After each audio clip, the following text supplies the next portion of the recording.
Hello and welcome to today's camper van chat, in which I'm going to be talking about this vehicle here. It's an expedition vehicle. It's from Bliss in Holland. But start off with, you don't want to be looking at me. You want to be looking at some pictures of the van. And what we're going to do, have some pictures of the van first. I'm going to tell you a little bit about it. Then we'll go on to my review, which I filmed at Dusseldorf Trade Fair Caravan Salon.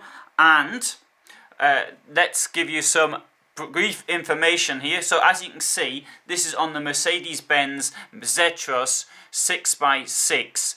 It's a vehicle which has been designed for extreme conditions. I think the original idea was military, because it is designed to be compatible with the Hercules C-130. It's manufactured at the Mercedes-Benz plant in Wörth in Germany. And it also fits into a standard German railway carriage. Now, the vehicles themselves make a great base vehicle, and what Bliss do, is a company which is quite new, because it was only founded in 2012, is they make the sort of a container, if you like, to go on the back of it. And I'm using container in a very loose sense of the word. So the body, if you like, of the habitation unit is a engineered, robust, self-supporting steel container frame. So which should itself fit into a standard 20-foot shipping container. So you can take it. Now, I presume that you might actually buy something like this in Holland. The company has got offices also in Germany and Australia. And unless you happen to be in Australia, which you can probably get to the outback on road yourself, but if you're in Europe somewhere, you'll have to ship it, because this sort of thing would probably be used in places such as Africa, places in South America, Australia of course, Asia, Central Asia, Siberia, Mongolia, parts of China, etc. So it's something, I think, that which would appeal to many of us. Now, the frame uses 60mm sandwich walls to ensure a lot of insulation. Now, an insulation in the desert or in the tundra, it has the same effect, either keeping you warm or cool. And it does also protect you from both the heat and the cold. And incidentally, that's one thing I often think about camper vans, old camper vans. You may think they're cold inside, but I can assure you they get very, very hot in the summer. The frame of these vehicles are designed to be without any thermal bridges. Another thing which is important, of course, is the centre of gravity. But you can imagine when you're going up some of these really steep sand dunes or whatever you're doing, that the centre of gravity is also going to have a particular importance to you. Now, another thing is, if you went off into the middle of nowhere, that you're going to think about a lot is energy, and also want to talk about water as well. Now, as you can see on the roof of these vehicles, it's covered in solar panels, so they have a combined maximum output of 1.55 kilowatts per hour. Your batteries, incidentally, are lithium ion batteries, and it has a battery management system, and the battery capacity starts, I think, at around 800 ampere hours and can go up to 20 kilowatt hours. I mean, that's pretty good, really.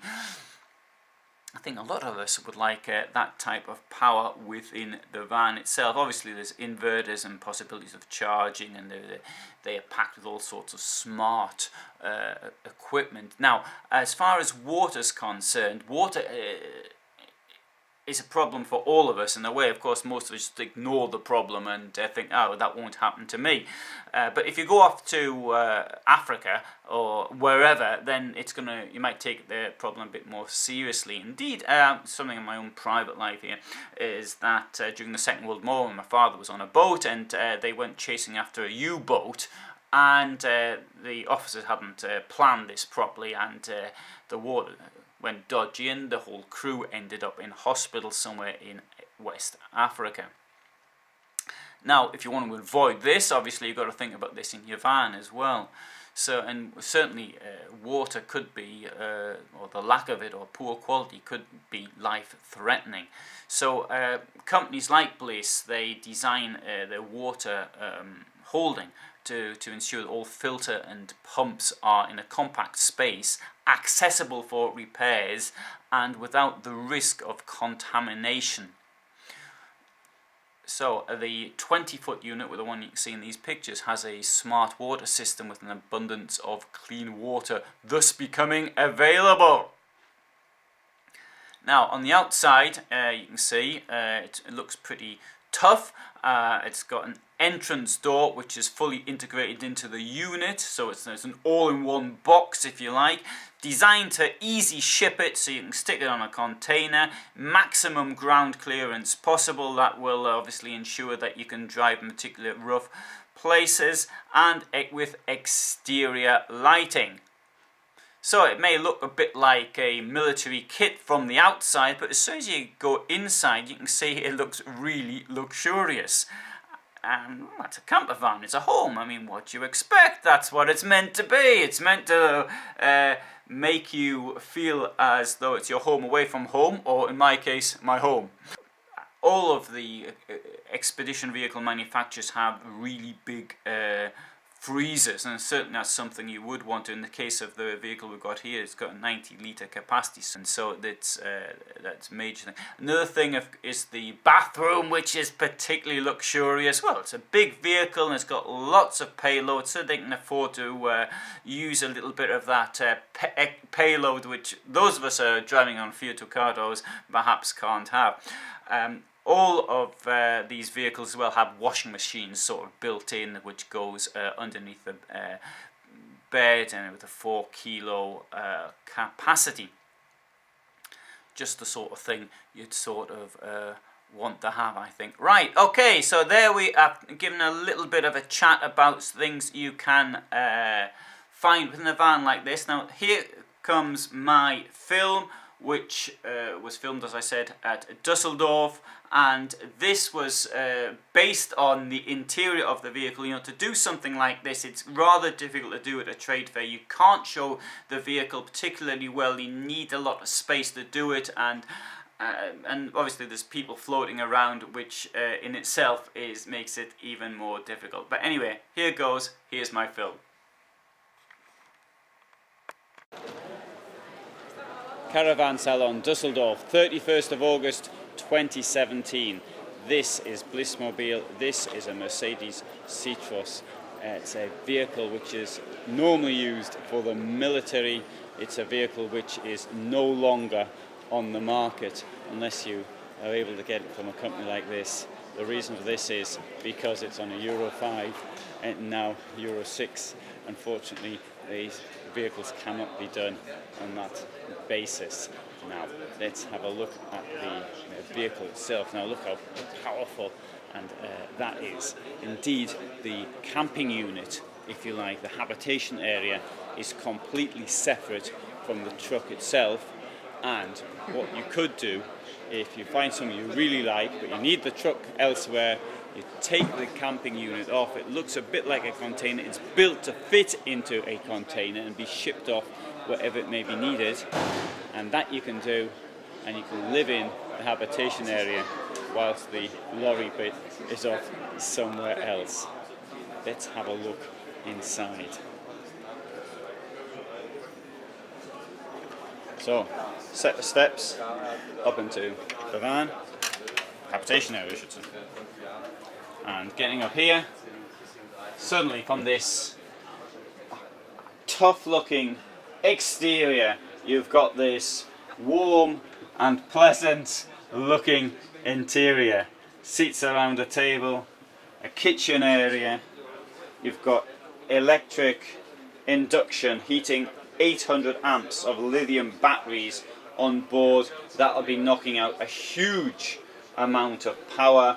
You've got the power coming in because the roof is covered in solar, so you can't see that, but it's up there, and probably in the sort of places you'll be going to, the sun will be shining. Alternatively, you may decide to go to the tundras of northern Russia, but even the sun does shine there in summer, so that'd be good as well.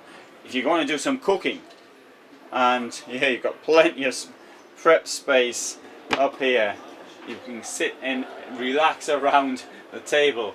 You've even got a microwave. I hate them things myself, but anyway, that's that.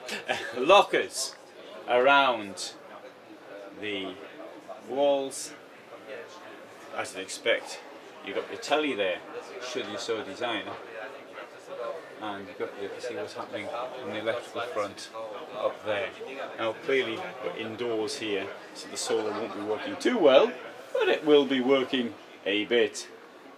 Now, beds up there, enormous bed, and that's a domestic mattress, very thick, and you've got this thing here underneath. There, I'll show you that.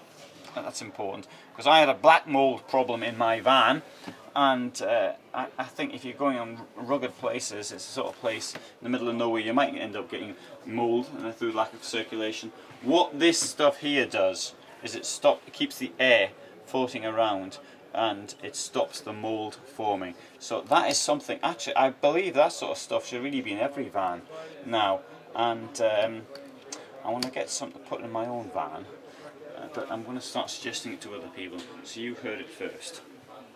Now here we have a very nice glass door, toilet, which looks a bit like a toilet in a hotel, to be quite honest, and guess what's going to be on the other side? Ah, you got it wrong, it's a shower. Oh, he did say shower, sorry. And the shower is properly done, profile floor, so the water flows off. Enormous water containers on this vehicle, as you would expect. I'll find the details on my site because it's a bit difficult to remember everything that's on this. What I wanted to do is to show you what it's like. My site is www.motorhomefulltime.com, and you can find more about this quite amazing vehicle there. Another little touch here, I'm going to mention this lighting down below. I think that's a good thing, which I'll also be putting in my van as well. Now, you could live in this. You could sort of get lost in the middle of nowhere and then run out of fuel or something. And then you'd be living in this. You'd be all right for power. You'd be all right for a safe place to live. You might have problems with the food though. But hey, this van is big enough to store lots and lots of things inside. I think it's pretty good. I mean, it's a bit of a, not like that in my case going safari or something like that, but all the same. Look how even that the glasses, how the wine glass up there, and it is something which you've got this comfort at the same time as being no doubt in very rugged environment outside. Most of us never actually come off the road, and if we do, it's not very far off the road. But you're in something like this, and I can only say for my own self, it really sort of gives me the urge to explore places I really would like to go to. Central Asia, Kyrgyzstan, Tajikistan, Russia, Kazakhstan, even China. Something like that. That must be great.